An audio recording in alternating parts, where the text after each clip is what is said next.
The atmospheric scanners screamed in absolute silence. Prime Scholar Valia pressed her silver-scaled fingertips against the bulkhead, and the stone wept faint illumination where her skin touched it.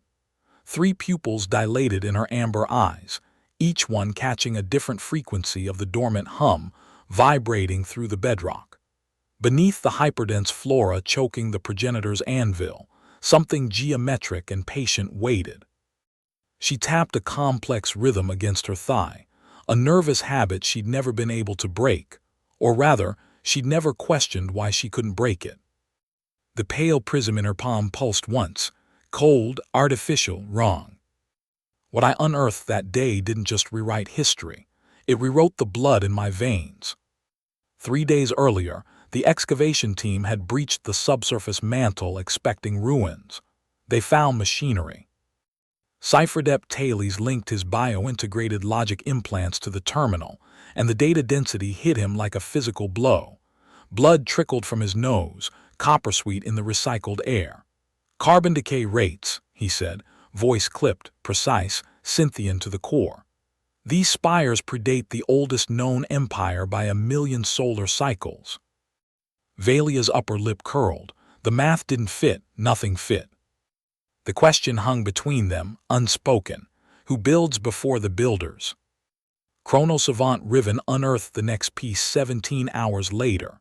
Transmitter relays, buried in the crust of their own allied homeworlds, broadcasting on frequencies no living species used.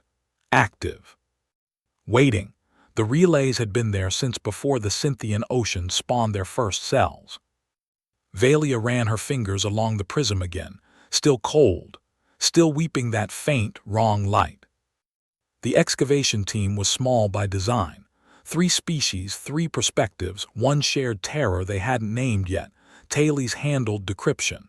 Riven managed chronology. Goran, the Gractor strike captain, provided security and complained about the waste of military resources on archaeology. "Border skirmishes need hulls," he'd snapped on day 1. "Not dust." Valia had ignored him. She was good at ignoring belligerents. It was a survival trait in the Star Mandate. The codex emerged from the terminal in fragments, each piece more disturbing than the last. The grand calibration, they called it. A viral vector had swept through the auric populations 12,000 years ago, rewriting neural pathways, gifting them kinetic buffering that no natural evolution could have produced. Another plague, engineered for the Lumini, delivering spatial reasoning upgrades through subdermal injection. Every modern species carried patches. Every patch predated their civilizations by epochs. Subdermal viral injections didn't cause plagues, Thales read, his voice finally losing its clinical edge. They rewired neural pathways to gift the auric their kinetic buffering. Goran's massive frame went still. The crystalline plating across his shoulders caught the terminal light. "Every war we ever fought," he said, slow for a Gractor, almost soft. "Every border skirmish, live fire exercises.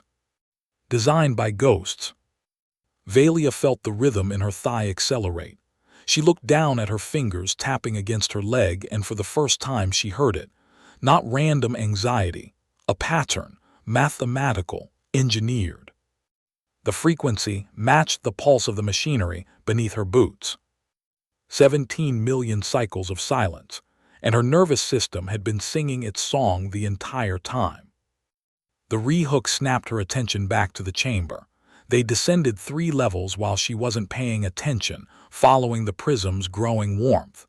The central doors stood before them, sealed by geometry that hurt to look at directly. Valia tore open a nutrient paste tube. The synthetic protein tasted of nothing. She checked her wrist compass.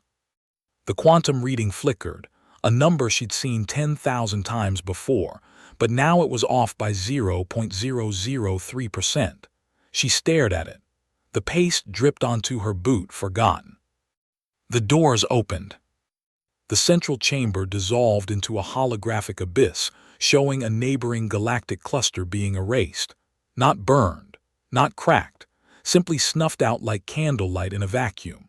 The Null-Tide, 0 mass, 0 heat, unmaking biosignatures at the subatomic level while ignoring inorganic matter entirely, parsecs wide and hungry for the mathematics of life. The recording didn't ask for tribute. It presented a ticking clock. The first forgers hadn't vanished. They'd lured the Null-Tide away, sacrificed their empire, bought millennia for their engineered children to hatch. Every species in the coalition was an interlocking gear in a macro weapon designed to generate chaotic quantum noise. Perfect uniformity would fall perfectly. Only a mess of contradicting species could survive. Valia stepped into the chamber, and the same words hit differently now. The prism in her palm was warm, beating, a manufactured heart. "We were not born of the cosmos," she whispered. "The acoustics carried it. We were coded to survive the end of all things." Goran stood beside her, his crystalline plating reflecting the holographic death of a billion stars. The Gractor belligerence that had cursed wasted wars was still there, but it had found its true target. "They sacrificed their empire to forge a shield," he said. "We are that shield." The transmission went out from the anvil on every frequency the relays had kept warm. The Crucible of Dawn answered first, its newly forged megastation frame lighting up across the void. Then the auric plate chips, their kinetic buffers humming. Vesperan solar skiffs with bioluminescent neural tendrils stretched across their bridges. Lumini warp fragments folding space with gifts they'd thought were native genius. Gractor dreadnoughts, armored and brutal and finally aimed at something worth breaking. The shields locked, asymmetrical, chaotic, perfect. 1,000 distinct species pulsed their discordant signatures into a single mosaic. Blinding, wrong, beautiful. The Null-Tide approached from the dark between clusters, and for the first time in 17 million cycles, the quantum noise of engineered diversity answered back. The prism in Valia's palm pulsed warm now, beating in rhythm with the Crucible's core, but beneath its rhythm a secondary frequency flickered.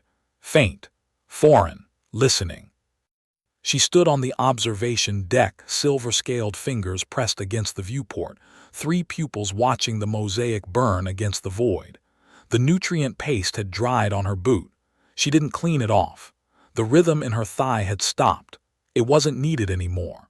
The machinery beneath the anvil had found its conductor.